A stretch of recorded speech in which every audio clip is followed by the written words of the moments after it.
The second Animal Man book by Grant Morrison is a really good and strange book. It's full of messages and metaphors from one of my favorite comic book writers. Grant Morrison's cool. I like the guy. Whenever Grant writes a book, they're always very philosophical and analyze what a comic book character is, and that doesn't change here. He really does examine what happens and how they function in the world. They believe fictional comic book characters can be real as long as they have personality. And he gives Buddy a lot of personality. By making Buddy an activist and giving him a family, he actually makes him very human. And he has some fun by destroying his life and making him question everything, which is very goofy too. I love that. He makes Buddy a vegan and his family vegans too, but it doesn't really get really preachy or anything like that. I also like the way Grant writes their characters. All of their characters have very realistic dialogues and conversations with each other. They're never trying to lecture other characters. They're always just having conversations. There's a scene when Metamorpho hits one of Green Lantern's old villains really hard that they're fighting, and he gets knocked down, but Buddy was de-escalating the situation. There was no reason for him to do that.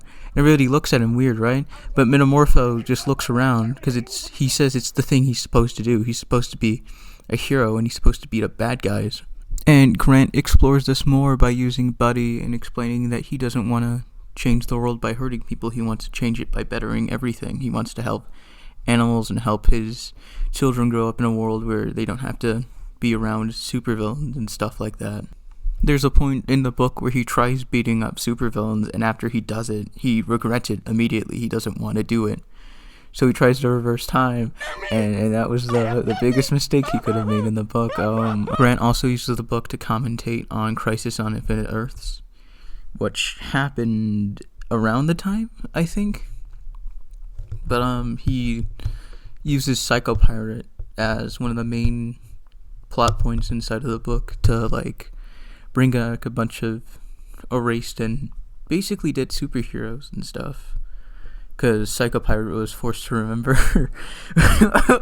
Psychopirate was forced to remember a bunch of dead realities because he did something in Crisis, and then he's there bringing back a bunch of dead ones. It's really weird. I like it. It's oh no, he's gonna kill everybody, and then it's you there. He's you there, over there, what's your name? And they're my name's this and that, and I can do X. And he's wow, I'm so happy you're here. Why would they get rid of you? You make me so happy. He brings back the Sunshine Syndicate of Dreamworld, and he brings back Brother Power and the Geek.